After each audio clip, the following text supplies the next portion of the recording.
Welcome back to the World Championship Series, everybody. It's time for Game 2 of Group D. Joining me on the desk, as you can see, is In Control. And of course, Todd. I love having you guys on the desk. You are the best of what we have to offer here on the desk. Yeah, I agree. I think no doubt. I think, to be honest, I've been doing an amazing job. I think you have. Yeah. I don't know if people at home think that, but I do. I mean, that's really all that matters. On the desk, yeah, not so much in predictions, though. Prediction. We I just believe got I'm up to Roddy. tied with a couple of other people. Roddy! I think it's Todd. Todd and Roddy! Todd, yeah. I was always going to be bad, so I don't care. But it's Roddy we should tease. We'll show you guys we at tease home Roddy, believe me. where they are exactly in a little bit. Not now, but we'll check in with that a little bit later. But I'll tell you, we did check in with it just personally just now. And at the bottom is Jeff, Todd, and Roddy tied. And What at a the place top, to be. What a great bottom. To be at the Rotterdam, bottom. Todd, and me? That's a Protoss. That's a party. That's a Protoss party at the bottom, but at the top we got the one Terran brother. It's Nathanius who leads in predictions so far here at the World Championship Series. He's top heavy in everything. Let's check in with the bracket as we are now going to the bottom half of the bracket. Is match number 2. It is ForGG versus iaguz, Korea versus Australia in a Terran versus Terran, which leads to a position to play against Lilbo in the winners match, which is just around the corner. Of course, we will play that shortly.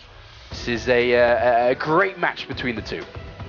TBT, one of our rare mirror matchups so far. We've been kind of, I don't know, lucky if you want to call it that to avoid that, but an interesting match as well. ForGG, a historic StarCraft 2 player and one of the big WCS guys, lived in Europe for a long time. He's of course Korean, but he's almost been absorbed outside of that. And then iaguz. iaguz is an Australian player. I'm told, by the way, I say his name wrong. Let's just get that over with. The Gaz. I'm going to call him Gaz from now on. Anyways, he's got a really strong TBT, and he's a fun player, by the way. We've had some awesome answers from him for interviews in the past. He's a spunky little exotic guy, and I'm excited to see him play. Yeah, it's going to be a great Terran versus Terran series, but to open up, let's have a look at ForGG. My name is Jisoo Park. I'm living in Germany.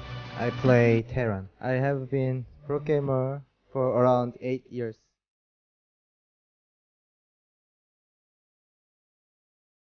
I'm different than other players. I think I have some timing push. Since Brood War.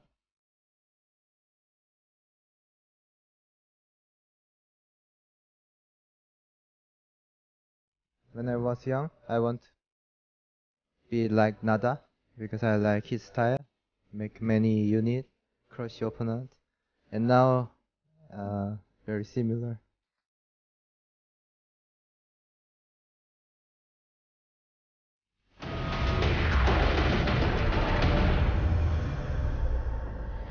One of 3 players in Group D that is fighting for a chance to play at the global finals. He has to win it all. He has to be first place if he wants to go. And what a prize. What a prize to have. I kind of unofficially want to say, I believe he's put the word out that he is retiring at the end of this year. He has to do his military service or just move on with life. And that means that this guy who's been playing always since Brood War, which he said in his interview, needs and wants to go out with a bang. Get to that BlizzCon. Play for all the marbles and leave a mark on the world for yourself. And you can see, look at how many games he's played at WCS. Yeah. ForGG is someone who for a very long time has prided himself with his Terran versus Terran. We have always talked about it. He doesn't just play mech. He's always attacking everywhere, hitting the north, hitting the south, dropping some hitting the hellbats. north, hitting the south. North and south. Yeah. I guess weakening his opponent's economy and at the same time macroing perfectly. That's his trademark play, and he's definitely going to want to look and try and do that here against iaguz. He's literally a monumental player. Is he a super favorite to advance out in first place from this group, or do you say he's... Oh, where do you spot? I would say it's contested. I really do think that while Lilbo's not necessarily known for his PvT, I think we've actually already seen ForGG trip up in Season 2. Again, I kind of go back to that a lot. Yeah. But Showtime. No, it was Gung Fu Bandit. Gung Fu Bandit tripped him up and actually almost got him out of there. Punched him in the head to knock him out. And then the same season, actually Lilbo beat Bunny behind this. So... Also Jaedong, not to discount him. Like, we saw a little bit of a short sighting in that ZVP, but that's kind of traditionally been his weak spot. His ZVT has always been quite strong. All right, so it'll be good to see how well he does, because he goes up against the Australian, who's been getting better and better results for each season that goes by.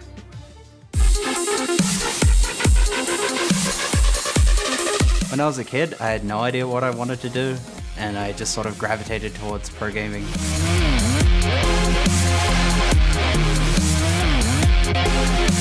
I play SE2 competitively because there are a bunch of Protosses out there who are satisfied with themselves, and I need to teach them a lesson. WCS is incredibly important, seeing as I live in Australia, which geographically is about 10,000 miles away from anything interesting esports-wise. So being able to compete here is incredible. When I hear Poland, the first thing that comes to my mind is ancestry. Zugaj is a Polish name. My goal for the Grand Finals is going to be to at least make round of 8. I made round of 16 last season, and so I want to do better.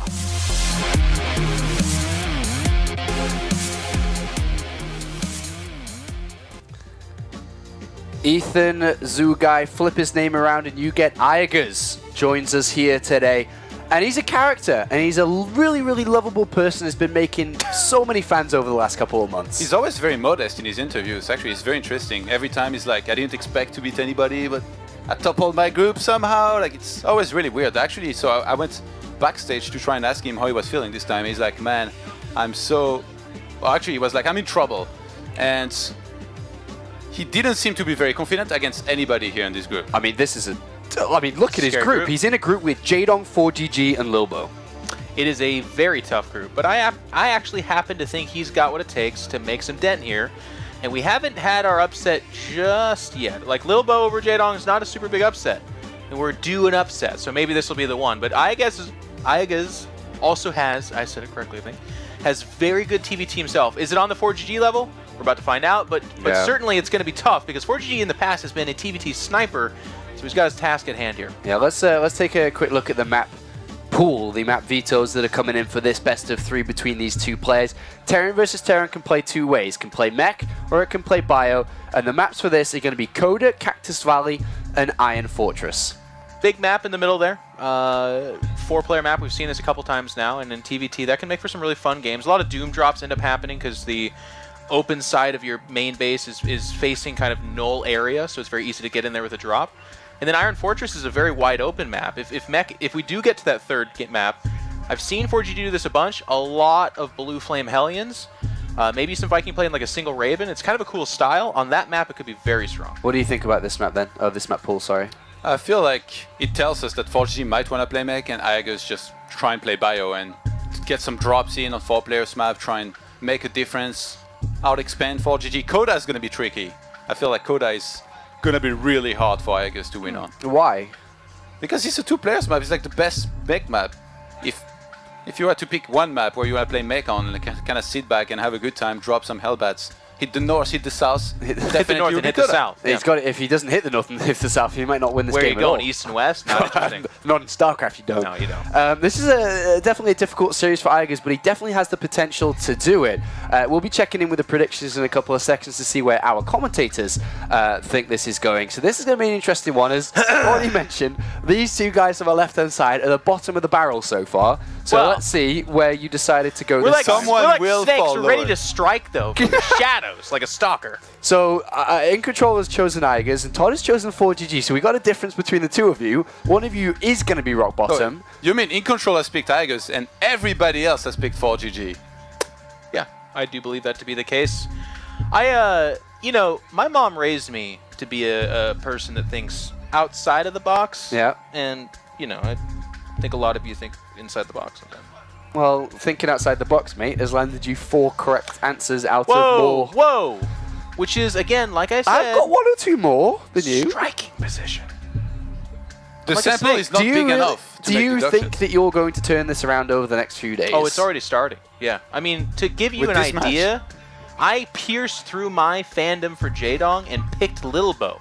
You did. Who's French? You did. Because if you stuck to your fanboyism inside, you would have been deeper Ronald Reagan than ever is before. rolling in his grave at the idea of this. But it happened, and I knew it. It's because I saw the choice. Keep in mind, by the way, Rotterdam is on a 1-6, I think, slide. He's on a big slide. He's 1 of 7, so it's... He's kind of like at the casino. He starts out well and then... Yeah. Woo! Yeah. That's Roddy right now. Well, let's see how well this series is going to shape up, because for the casters for this one, it is the #1 and #2 Twitch streamers for StarCraft. That's right. And we are ready to get into some Terran versus Terran action. I think it goes without saying I've been a ForGG fanboy forever, Roddy, but I would not mind seeing the Gimli Terran go ham. I used to be quite a fan of ForGG as well, until he decided to make his way over to the North American ladder and beat me 9 times in a row, Nate. Like, that kind of rustled my jimmies a tiny bit. I just stopped playing the first time he beat me. It's like, nope, this isn't going to happen. But at the same time, Nate, like, all jokes aside, that worries me a little bit. Sometimes I worry about the practice that ForGG is getting. He's streaming a lot, and whenever I see that he's streaming, he's often playing on the North American ladder. I think it's safe to say it's the weakest ladder compared to Europe and Korea. He plays a little bit on Korea, but I'm just kind of worried that he's not really getting that dedicated practice in there that you kind of need as a professional player to compete on a stage like this. That aside, I still think he's a pretty damn big favorite over here in this TVT series, because the last time I saw ForGG at an offline event was the Intel Extreme Masters at Gamescom, and he almost took out Innovation, so...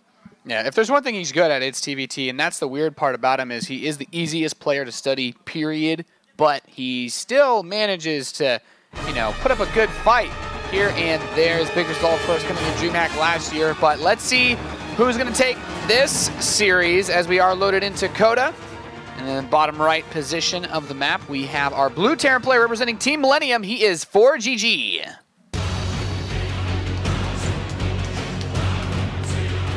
And on the left top side of Coda, we have, of course, the man hailing from down under. He's representing Root Gaming. It is iaguz. He's getting the support. That Polish last name helps.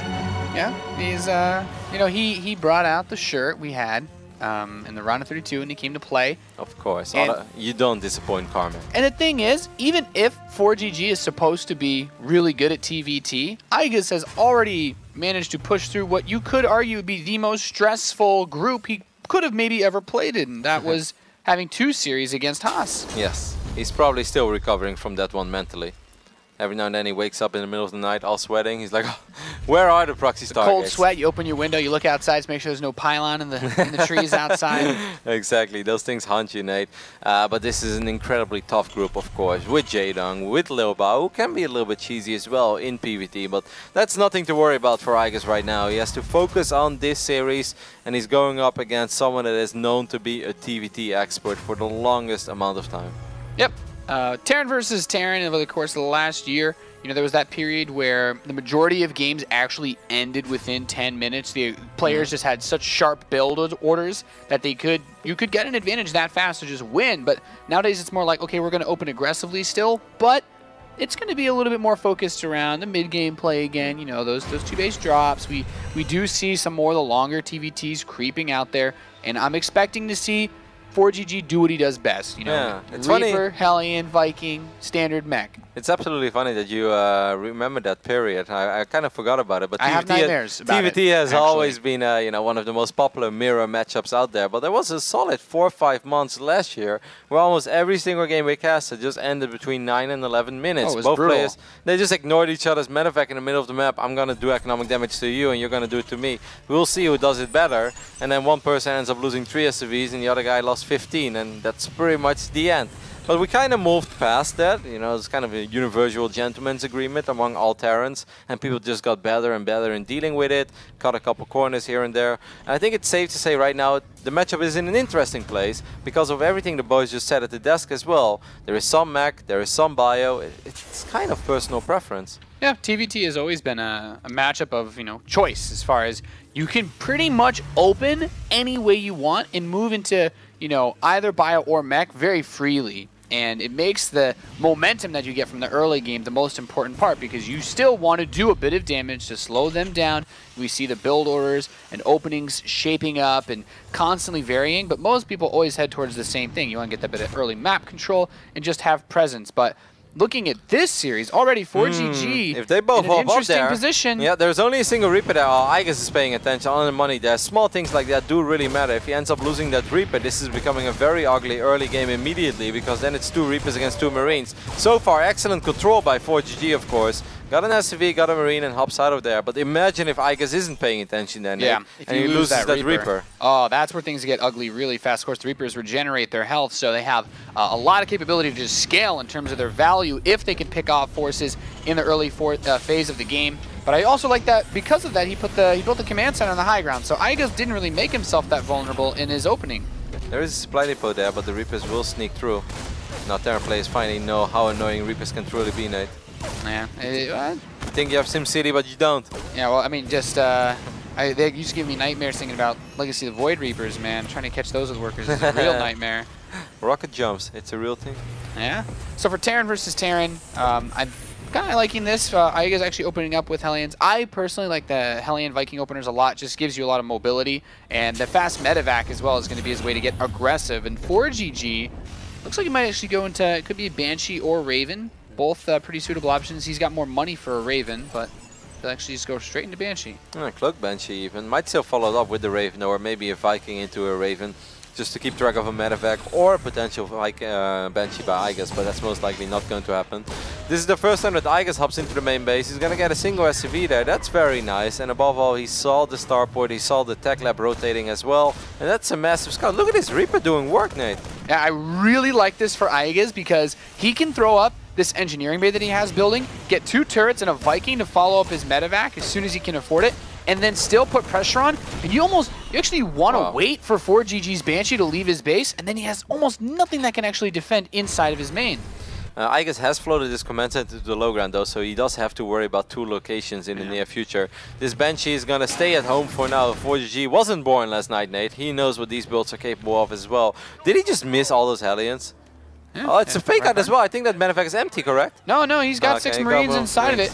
He has the Viking on the way back home too, so these Marines are going to trade out. Of course, the SCVs will need to be pulled since that medevac healing will do a lot, but Hellions are going to run by into the natural at the same time, getting a couple of SCV kills to start things off. Man, this is very solid, I think, by iaguz. A couple of those Marines are still alive as well in the main base.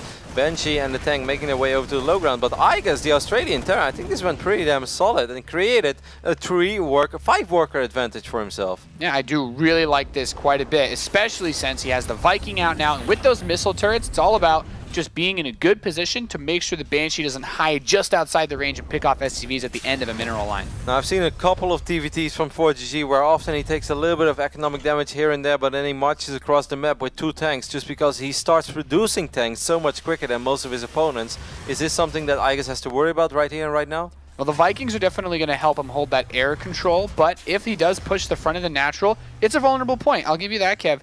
Especially since these 2 tanks are starting to squeeze out a little bit. These Hellions are in the medevac right now, so there's a good chance that iaguz will once again do some serious economic damage over here. The SCVs line up, take out 1 Hellion, but eat a lot of shots from Hellion number 2.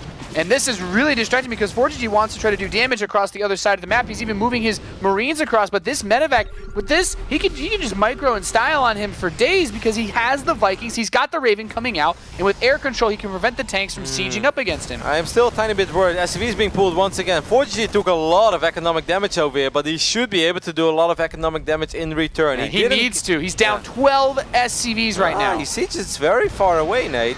In range of the command center, but not in range of the SCVs. I'm kind of surprised there. That's what the Marines are for. He's just trying to cut off the tank. If these Banshees get the tank, that would be so massive. ForGG really wants to get it. He gets a lot of shots off. No, it's so close. He kills the siege tank. iaguz does not have a zoning tool to get rid of these forces. Man. His natural command center is going to die. Oh my god, he's not repairing it at all. iaguz, you need to repair it ASAP, and he's going to be able to save it for now, but of course at the cost of a lot of SCVs. I think he might still lose it anyway. He's taken so much pummeling. A Banshee comes out for iaguz, but not even pulled away in time. The Marines managed to pick it up. He gets a scan, and yeah, I guess it's nothing.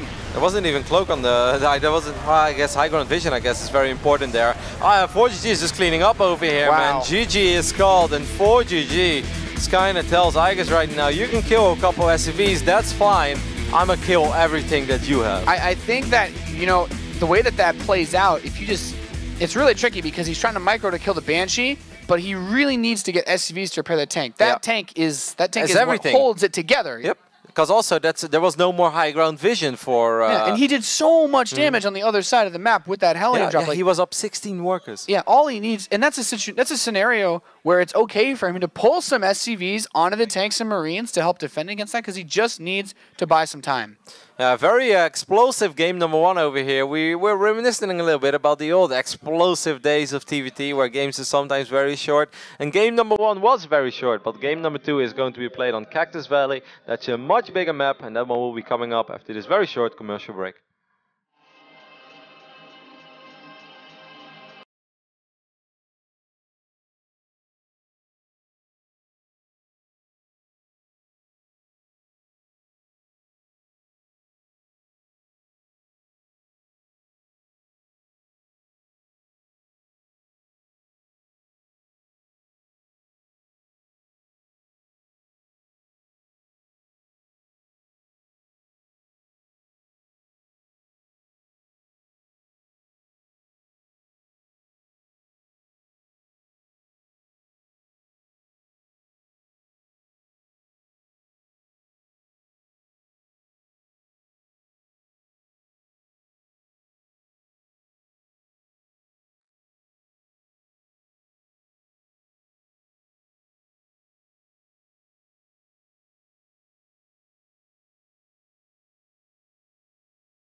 Welcome back, ladies and gentlemen, to the World Championship Series round of 16. This is Premier League, and ForGG is up 1-0 right now against iaguz. Yeah, it's kind of unfair for iaguz, right? Because he was doing pretty damn well in game number 1. But in the end, you look at it, it's like, ha, easy win for ForGG. You know, 12 minutes, clean victory. But that wasn't actually all that clean. ForGG was extremely committed to that push that he made across the map. It's very weird to call it an all-in, but he pretty much had to do crucial damage. Otherwise, he would be so far behind that it would be an almost impossible task for him to crawl his way back into that map. But in the end, it worked out in standard ForGG fashion. What I see him do so often in his matchup, Nate, just march across the map, contain, and win. Decision making from this guy is one of the reasons why he is one of the top TVT players, period. In the bottom right, playing for Team Millennium, he's up 1-0. He's ForGG. Of course, looking to avenge himself more than anything after the disappointing run that he had in Season 2. iaguz didn't really have a disappointing run in Season 2, but he wants to go further. I already said it. It is iaguz. Very good at that name. It's all good, Cap. He said it in one of the interviews, that's kind of what I meant, where he said, you know, I've been in the round of 16 a couple of times now already. Made it once this season, made it once in the previous season when it was just WCS America, or even 2 times. He's like, you know, it's great, it's awesome, and obviously I'm proud of where I'm going, but I want to go further. I want to take that next step, you know, maybe even join Petraeus in the round of 8. He wants to cross that threshold and reach the next level. As we've had, you know, some pretty interesting results so far in the round of 16 here at the Season 3, you know, quote-unquote finals, I guess. We're kind of getting there. Yeah, absolutely. One thing that I didn't really think was too big of a deal, especially as we also get closer to the cinematic reveal for Legacy of the Void. Only 91 hours left. Only 91 hours left. But I just wonder what's going to kill the Ultralisk this time. Yeah, I would like to see a Viking get graviton beamed now. There needs to be landed Vikings in every cinematic. Actually. What I would love to see is just like an army of Zerg running towards Protoss and one Zealot standing in the middle. He's like, ah! And then he shoots off his side blades and he cuts everything in half. Yeah, or one Zealot getting attacked by one Zergling and then screaming, I cannot hold. I can get behind that as well. That would be kind of cool. And then like a bunch of Dark Templars show up that you can't see in the cinematic but will kill that Zergling. Actually, the entire cinematic is just a bunch of Zerg units sitting there and then they all just die. It's like, there you guys go, the ultimate Protoss army.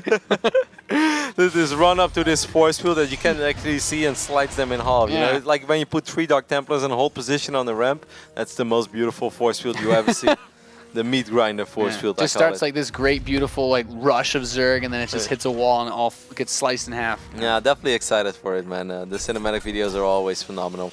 Either way, we are loaded into Cactus Valley as a second map in this TVT. Of course, the winner will move on to play against the French runner-up of Season 2, which is Leobao. We're spawning vertical, Nate. Talk to us. Cactus Valley, vertical position in a TVT? I mean, Cactus Valley is... This map will make the natural very difficult to defend for iaguz. He's opening up with a faster factory this game, so this Reaper can dance around a little bit since he doesn't have anything super fast to handle it just yet.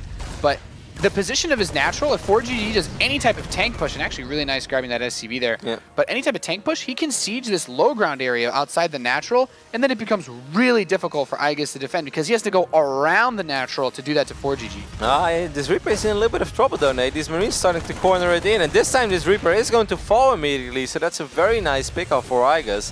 I was about to say, Nate, I feel a little bit better about myself because every single time I run into ForGG, he kills 2 probes, and that's absolutely not supposed to happen, but for some reason it happens.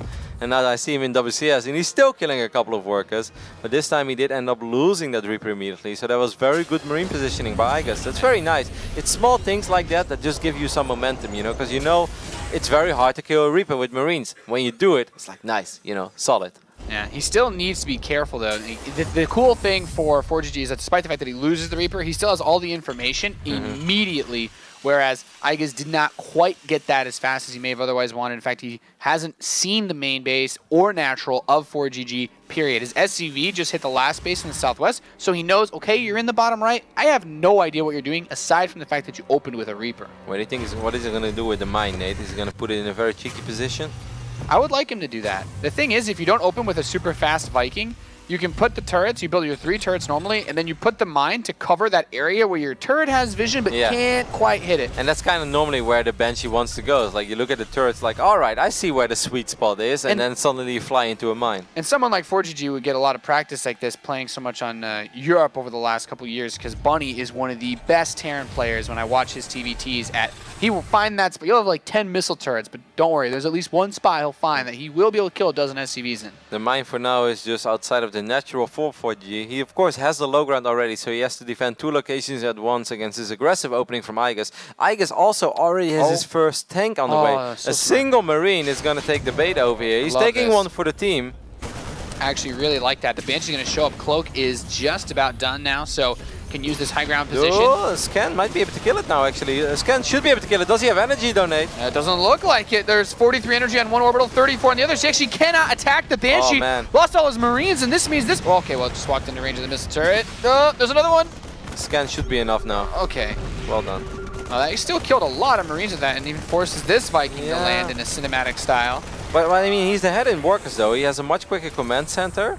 I kind of feel that this was very okay for ForGG because I feel that iaguz had to do more with his opening than he actually got done. We can look at this in the context of the last game where ForGG was in a similar spot with less workers, but the faster tanks allowed him to make that push. I still don't think it's going to be easy in this scenario, but he has the option to do a 2-base pressure the same way ForGG did. Yeah, iaguz lost all of his Marines as well, though, and I think that's a little bit of a problem. Like, tanks are good, but if tanks are completely naked, then they are not that good anymore. Yeah, I'll also give you that. It's a very dangerous position to be in, especially because he gets that natural so much later and really can't afford to take any more shots with his missile turrets. He's eating quite a few shots here and there. I think a single scan right now should be enough for this one Viking to pick up this Banshee as well. And if iaguz still had any ambitions to make a push like that, I think after losing 2 Banshees, it's very unlikely. Yeah, I mean, he's getting something for his money, for his investment into this initial Banshee.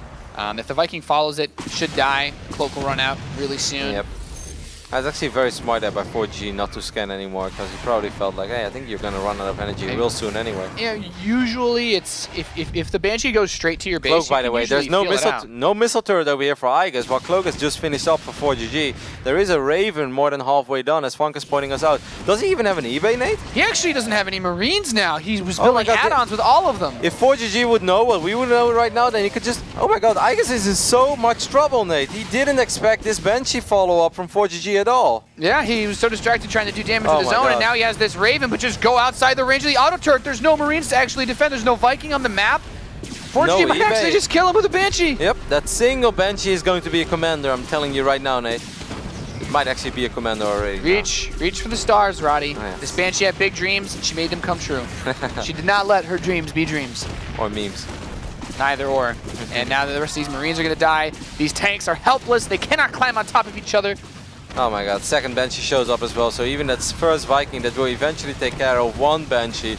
Look at the amount of damage that has been done already. 18 SCVs and a siege tank. Another tank is starting to run quite low on HP. It won't die, but the amount of economic damage that ForGG just did is absolutely ridiculous. 22 workers versus 43, and ForGG has a tank lead now because he was able to pick off a few of them. And with the air superiority, it could become really complicated. That Raven doesn't have much energy for iaguz. No point defense drone. Was iaguz a little bit too tunnel visioned on his own aggression and the tanks that were running around in the map that he completely forgot about a potential Banshee follow-up from ForGG? Yeah, he did fly his Banshee by that starport with the tech lab on it, researching it. So I'm going to go with what you were saying. He definitely tunnel visioned a bit on it. It's not like it's supposed to be undoable, but his follow-up was just a little slow. He got supply block last game. This was the same reason why he didn't have a Viking to deal with the Banshee then. And now he just has less forces. He's not even defensively sieged up. And ForGG might just kill him right now. Yep, one tank falls immediately. The Marines fall as well. And ForGG advances in very convincing fashion to the winner bracket match. And that went so much better for him than in Season 2, Nate. I mean, ForGG just bopped him, man. He didn't do anything particularly crazy. Yeah, absolutely. A performance of a lifetime there for ForGG. Comes in and just 2-0s instantly. Very, very well played there. Yeah, I thought game number 1 had a little bit of parity there. I think iaguz had some opportunities and some chances and ended up kind of getting away from him. But game number 2 was pretty straightforward. Like the Banshee from iaguz was doing okay, but then he just wasn't prepared at all, as the guys pointed out, for the counter Banshees. This is kind of what we expected, though, I feel. Like, unless you somehow expected the upsets to continue somehow, but there can be an upset in every single series. Sorry, Jeff, for your prediction. So not too surprised, personally, to see ForGG kind of, deliver in TVT, because that's what he does. Yeah, in a series like that, though, surely iaguz is going to be disappointed, absolutely, right? I mean, of course, but I think it's a little bit easier for him to accept this match, where it's like, okay, it's ForGG, it's TVT, he's a monster in this matchup, and while iaguz has very good TVT, I think he kind of brings home the bacon in the other matchups a little bit more. Well, he's going to need to. He's going to have to play against Jaedong in tomorrow's game. That leads us to the bracket now, where we have a winners match determined, which is just around the corner. It is the 2 Millennium players going head-to-head. Lilbo takes on ForGG for a position to play at the playoffs this coming weekend. It's a fantastic matchup we have, Todd. Yeah, big match here for both players. Remember, but that these are 2 players that need WCS points quite badly. So, I mean, even whoever, I guess, loses, he's still going to have a chance, even though there's still going to be that chance to advance here from the group stage. It's very important to come out here, I think, in second place to hopefully made a second place finisher rather than a first place finisher, because this should be easier. I mean, this I think we've seen some fantastic games today, but this promises to be a pretty good one as well. Yeah, it's going to be a PVT, and I want to say this is our first PVT. Yeah, I think it is today. Entire round, so it's going to be a little bit fun that way. ForGG plays very aggressive, and of course, Lilbo, one of the stars of the non-Korean scene right now. He needs to do it in this matchup. We know that he's struggled in PvP. He gets it done in PvZ. Can he do it in PvT? Yeah, it's going to be a great game, and that's just around the corner. We're going to take a very, very quick break, and when we return, which player is going through in first place from Group D?